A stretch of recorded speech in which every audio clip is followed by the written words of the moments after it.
हमारे जैसा ही रूस से सस्ता तेल चाहता है। और इस आधार पर पाकिस्तान ने कहा था कि यूएसए कांट स्टॉप पाकिस्तान। काय के लिए? क्योंकि रूस चाहता है कि जैसे भारत सस्ता तेल रूस से खरीदता है वैसे ही पाकिस्तान भी सस्ता तेल खरीदे। और इस प्रयास के लिए शहबाज शरीफ जो हैं इन्होंने रूस से बातचीत की और कहा कि हम भी आपसे सस्ता तेल लेना चाहते हैं। रूस ने इनकी इस बात को शायद समझो कि सुनना चाहा था और लगभग सुन भी लिया था। बफरिंग की बात ना करो भैया।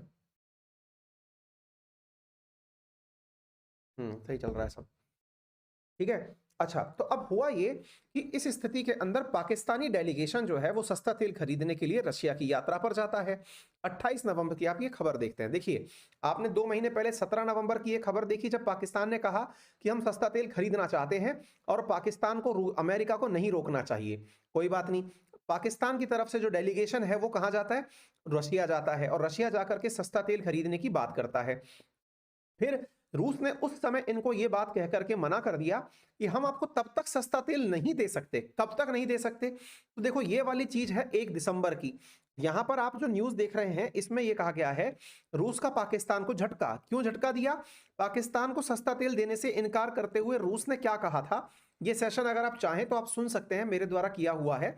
इसमें रूस ने यह कहा था कि देखिए, पाकिस्तान के अंदर एक गैस पाइपलाइन है, वो गैस पाइपलाइन रूस के सहयोग से बन रही है। अगर आप चाहते हैं कि आपको सस्ता तेल मिले तो उस गैस पाइपलाइन के मुद्दे पर आप रूस का साथ दीजिए, अदरवाइज आपको सस्ता तेल नहीं मिलेगा। अब अचानक न्यूज क्या निकल करके आती है कि हाँ, तो यहां पर देख लीजिए कि रूस ने कह दिया था कि हम आपको सस्ता तेल नहीं देंगे और सस्ता तेल ना देने की खबर हमने दिसंबर के अंदर आपको पढ़ा दी थी, ठीक है। अब लेकिन अचानक जनवरी 21 के दिन आप ये खबर देखते हैं, पाकिस्तानी अखबार डॉन की खबर है जिसने ये मेंशन किया है कि Pakistan Russia to sign oil supply agreement in March. यानी पाकिस्तान और रशिया जो है वो मार्च के अंदर अब तेल लेना शुरू कर देंगे। ये खबर आप यहां पर देख सकते हैं। ये दो लोग कौन हैं? ये जो व्यक्ति आपको दिख रहे हैं ये रशिया रूस के मतलब एनर्जी मिनिस्टर हैं जो इन दिनों पाकिस्तान आए हुए थे। कब से कब तक आए हुए थे? 18 से लेकर के 20 जनवरी 2023 के बीच में रूस की तरफ से जो रूस के तेल मंत्री समझिए एनर्जी मिनिस्टर जो हैं वो यहां आए हुए थे और उन्होंने जो बातें यहां पर कही उनके अनुसार मार्च से इनको सस्ता तेल मिलना शुरू हो जाएगा। तभी तो दुनिया भर के अंदर खबर छपती है। क्या छपती है? Pakistan could start importing Russian oil after March, ठीक है। ये खबर अब आप यहां पर देख सकते हैं, रशियन ऑयल इनको मार्च से मिलना शुरू हो जाएगा। तो अब आपके दिमाग में एक प्रश्न बनेगा। प्रश्न क्या बनेगा?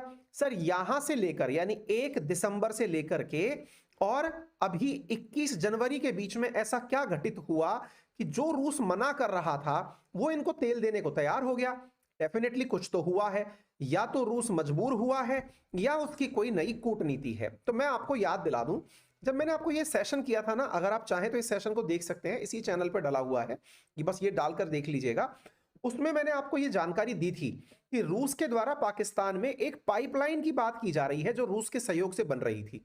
हुआ क्या था, वो पाइपलाइन रूस जब बना रहा था तो रूस चाहता था 25 साल तक के लिए उस पाइपलाइन का पूरा ऑपरेशन खुद के हाथ में रखे। ऑपरेशन का मतलब उसका संचालन अपने हाथ में रखे और किसी भी प्रकार से पाकिस्तान की सरकार का उसमें इंटरफेयर ना हो।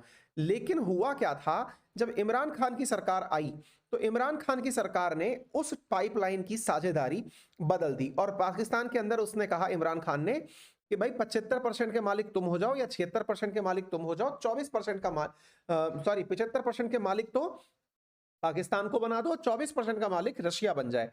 ये बात रशिया को नागवारा गुजरी।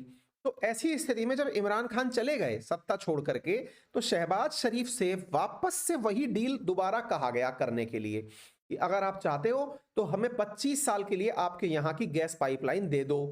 अब सुनने में यह आ रहा है कि रूस जो है वो इनके माध्यम से उस गैस पाइपलाइन पर शहबाज शरीफ की सरकार से आने वाले 25 साल तक 100% मालिकाना हक पाने में कामयाब हो गया है।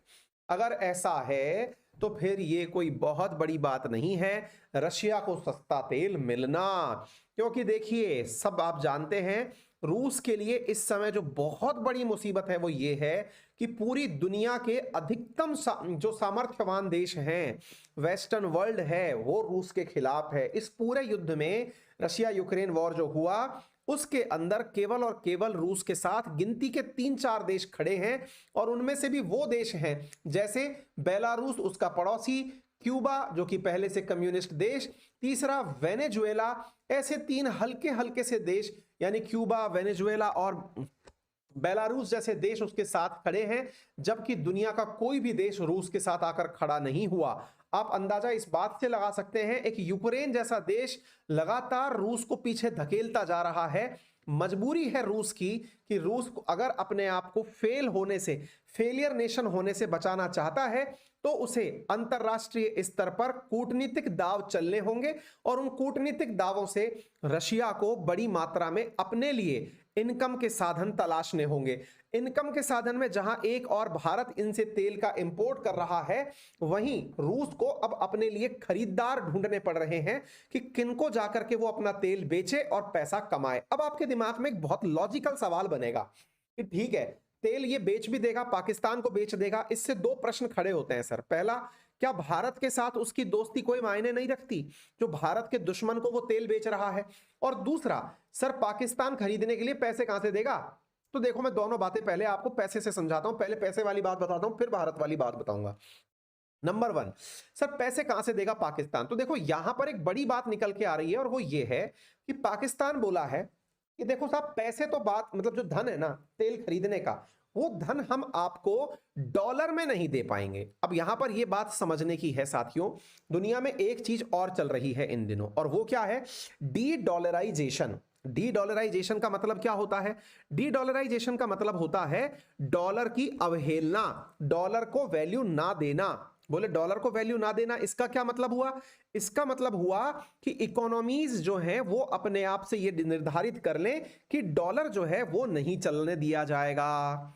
डॉलर ना चलने दिया जाए, इसका मतलब ये हुआ कि पाकिस्तान अगर रूस से तेल खरीदना चाहता है तो यह पेमेंट डॉलर में ना करके किसी फ्रेंडली नेशन की करेंसी में करे। अजी, पाकिस्तान का फ्रेंडली नेशन भारत तो है नहीं जो रुपये में उसको व्यापार करने दे। तो पाकिस्तान के पास फ्रेंडली नेशन कौन बचा? आंसर है, आप सब जानते हैं, आंसर है साथियों आप सबके लिए चीन, और चीन की करेंसी है युआन।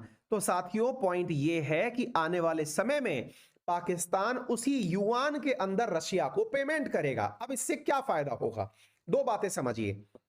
रूस के पास में आ जाएगा युआन, रूस के पास में जब युआन आ जाएगा तो 2 काम एक साथ बन गए। क्या? उस युआन से रशिया चीन से सामान खरीद लेगा।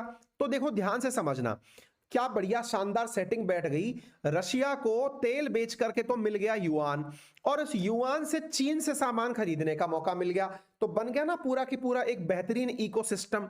और इस बेहतरीन इकोसिस्टम को ही तो रूस स्थापित करना चाहता है ताकि वो एक फेलियर नेशन ना कहलाए। यही खबर आपके सामने है।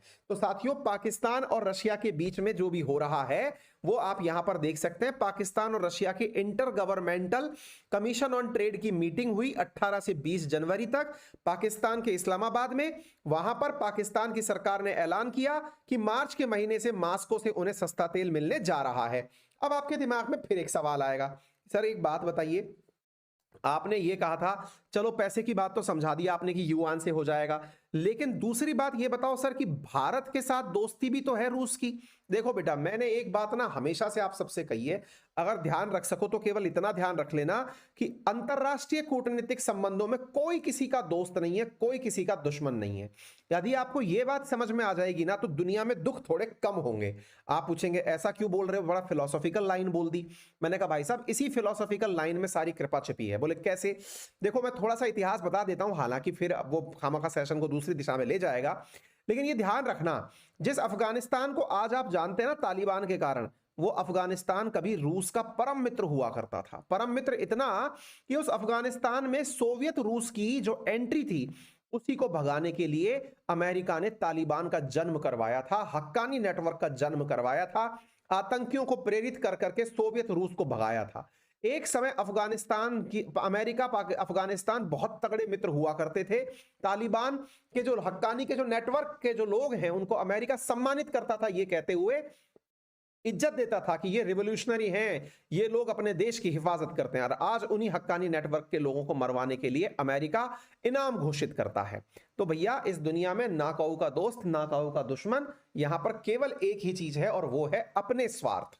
ठीक है, तो रूस ने जिस प्रकार से अफगानिस्तान से अमेरिका का प्रभाव देखा बनते हुए, आप सोच सकते हैं कि उसी तालिबान ने फिर अमेरिका को भगाया और अफगानिस्तान में इन दिनों फिर से रूस की एंट्री हो रही है।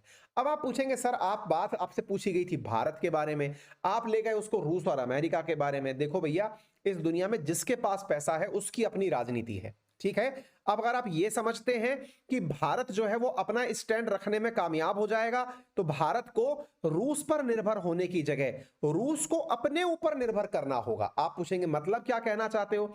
मतलब यह है कि भारत और रूस के बीच के जो व्यापार हैं उनमें अभी व्यापारिक हित भारत के जुड़े हैं, क्योंकि भारत को रूस से सस्ता तेल चाहिए। अगर सस्ते तेल का विकल्प कुछ और किसी देश से बन जाए तो शायद भारत भी रूस को हूल देने में कामयाब हो जाए। लेकिन रूस अपने स्वार्थ देख रहा है, भारत अपने स्वार्थ देख रहा है। भारत जहां एक और अमेरिका और रूस दोनों को साध रहा है, तो रूस भी हमारे ही पदचिन्हों पर चलते हुए भारत और पाकिस्तान दोनों को साधने जा रहा है। हमको हमारे राष्ट्रवाद के अंदर यह चीज दिखाई जाती है, समलाई जाती है कि रूस हमारे मित्र के रूप में हमेशा खड़ा रहा। लेकिन जब आप इसको रिवर्स दृष्टिकोण से देखना सोचना शुरू करेंगे तो आपको यह भी समझ में आएगा कि उसने हमारे ऊपर कभी कोई खैरात नहीं बांटी, जो भी उसने दिया उसके हमसे पैसे भी लिए हैं। ठीक है ना? तो आप व्यापारिक रूप से लोगों को साथ साथ पाते जरूर हैं, लेकिन हर देश अपने स्वार्थ को सर्वोपरि रखता है। ठीक है, चलिए, तो उम्मीद है कि आप लोगों को यह बात अच्छी समझ में आ गई हो। कुछ बालकों का कहना है कि सर आप स्क्रीन पर आकर पढ़ाइए, ऐसे ना पढ़ाइए। मुसीबत यह है कि हम स्क्रीन पर आए थे, हमारा सेशन थोड़ी देर पहले हुआ भी था, लेकिन वो फिर डिलीट हो गया, कुछ इशू आ रहा है उसमें, इसलिए हम इस तरह से मुंह छुपाकर आपके सामने पढ़ा रहे हैं। ठीक है, अच्छा, तो Russia team to arrive today for, ये दिखा दिया हमने आपको, आप यहां पर देख सकते हैं ये रशियन टीम आई थी, उनका बाकायदा पीएमओ के द्वारा वेलकम किया गया। आप ये तस्वीरें देख सकते हैं। पुतिन की नजर में पाकिस्तान को एक की पार्टनर इन साउथ एशिया बताया गया है और कहा गया है कि पाकिस्तान जो है वो प्रॉपर तरीके से जो तेल खरीदेगा उसका फ्रेंडली करेंसीज जो है, कंट्रीज जो है उनकी करेंसी के अंदर पेमेंट करेगा। आप ये खबर भी यहां पर देख सकते हैं। ठीक है ना? तो उम्मीद है कि आप सभी साथियों को ये बात प्रॉपर तरीके से समझ में आ रही हो जो यहां पर दिखाई जा रही है। ठीक है, अच्छा, अब सवाल बनता है, देखिए रशिया ने कहा है कि no obstacle for Pakistan stream gas pipeline project. मतलब यह हुआ कि पाकिस्तान के अंदर इन्हें वो गैस पाइपलाइन जिसके बारे में चर्चा हो रही थी, इमरान खान की सरकार के समय जो चीज बदल गई थी, कराची से लाहौर के बीच में पाकिस्तान के अंदर एक गैस पाइपलाइन है, उस गैस पाइपलाइन का जिसका एग्रीमेंट 2015 में हुआ था, उस पाइपलाइन जिसके लिए शहबाज शरीफ सरकार ने शायद 100% भागीदारी अब पाकिस्तान से लेकर के रूस को दे दी है, उसके बारे में पहले यह था कि इमरान खान के समय पर 74% भागीदारी पाकिस्तान चाहता था और 26% भागीदारी रूस को देना चाहता था। तो ये सारा की सारा खेल जो है यहां पर पैसे और मजबूरी का चल रहा है। ठीक है साहब, उम्मीद है कि आप सब साथियों को बढ़िया से समझ में आ गया होगा। बाकी आपकी क्या राय है, अपनी क्या राय है, वो हमें आप कमेंट बॉक्स में जरूर बताएं। फिलहाल के लिए इतना ही। जानकारी पसंद आई हो तो अपने सभी साथियों के साथ साझा करें। चैनल पर नए हैं तो सब्सक्राइब कर लें। मेरा रेफरल कोड है अंकित10, जिसका यूज करके आप अनअकैडमी पर पा सकते हैं 10% डिस्काउंट। और स्पेशली यदि आप यूपीएससी के विद्यार्थी हैं और आप चाहते हैं इनकी तरह आपका भी नाम रोशन हो, आप भी इंडिया के टॉपर्स के अंदर अपना नाम शुमार कराएं, तो अनअकैडमी के साथ मिलकर के हमारे प्लस और आइकॉनिक प्रकार के 2 कोर्सेज हैं, उन कोर्सेज में एनरोल हो। मेरा रेफरल कोड अंकित10 यूज करें और बहुत ही नॉमिनल दाम पर, यदि आप प्लस कोर्स चाहते हैं तो प्लस कोर्स आप लोगों को बहुत ही नॉमिनल दाम पर मात्र 61,000 रुपए के अंदर 18 महीने के लिए मिल जाता है। और अगर आप आइकॉनिक कोर्स चाहते हैं प्रॉपर मेंटरशिप वाला, तो वो 85,000 रुपए में आपको उपलब्ध हो जाता है। आप इन्हें यूज कर सकते हैं। नए बैचेस 19 तारीख से शुरू हुए हैं, आप इनके अंदर ज्वाइन करें और आपको इजी ईएमआई ऑप्शन 4,364 रुपए प्रति माह के अंदर कोर्सेज उपलब्ध हो जाएंगे। अपना ख्याल रखें, धन्यवाद।